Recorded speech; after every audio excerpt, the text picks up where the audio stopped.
Hey friends, if you wish to customize the Windows 11 Start menu, then please watch this video. I will guide you through the process. Right click on the Start button and select Settings from the menu. Go to the Personalization tab on the list on the left hand side and select Start in the right pane. Now you can choose whether you want more pins in the Start menu or you want more recommendations or you want a healthy combination of both.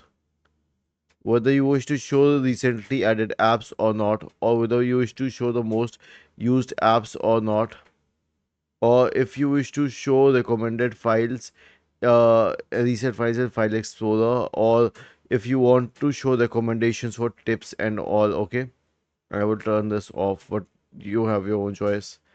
And account related notifications. Was this helpful? If yes, then please subscribe to the channel. If not, then let us know in the comment section of the video on how we could help you further. Thank you for watching this video and have a nice day.